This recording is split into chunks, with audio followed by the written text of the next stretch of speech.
Did you consider I do not. the chilling effect that this sort of threat of federal prosecution would have on parents' exercise of their constitutional rights to be involved in their children's education? Don't believe it's reasonable to read this memorandum as chilling anyone's rights. Oh, for heaven's sakes, stop fibbing. That was Senator Cornyn pounding A.G. Garland for, shall we say, cognitive dissonance about parental involvement in schools. Joining me now to talk about it some more is Iowa Senator Chuck Grassley, a very old and dear friend. He, of course, was at the hearing today. Senator Grassley, it's a great pleasure to see you. Welcome to the show. And thank you. Garland, I mean, what does he think the memorandum is going to instill? Confidence? Or, we already know they were in cahoots with the School Board Association and the White House. What's your take on this thing? It has a chilling effect on freedom of speech, the ability of people to communicate with their elected representatives, and obviously, parents have a total right to have a voice in the education of their children and take that voice to their government at the local school district, which is the school board. And when this National Association of School Boards sent that out, within 5 days he had this memo out. Now, about a week ago, or maybe a few days ago, the National School Board Association apologized for it, withdrew it. You would think that if he put these memorandums out that has this chilling effect on free speech and the ability to contact your school district, that he would withdraw it. But he isn't going to withdraw it. And not only that, but the whole idea of civility at a school board meeting, if it's going to be upset, local authorities can take care of that. There's no reason for burdening the FBI and the National Security Division of the Justice Department with these responsibilities. And then more so than his memo, clarifications that were sent out by various U.S. attorneys made it even more chilling than maybe what his original memo did. So he ought to withdraw it.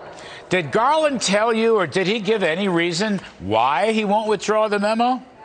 Oh, yeah, because threats to public officials, including members of Congress, he said, but that would include, I suppose, any elected official, is a violation of federal statute, and that's why he would not withdraw it.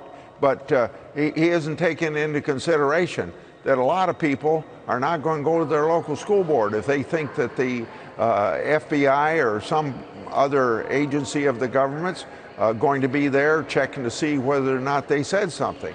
And there's indications in these memorandums that go out by the U.S. attorneys that just pointing your finger or saying, we're going to get you at the next election is a threatening thing that it's okay for the federal government to intervene in. And that's wrong.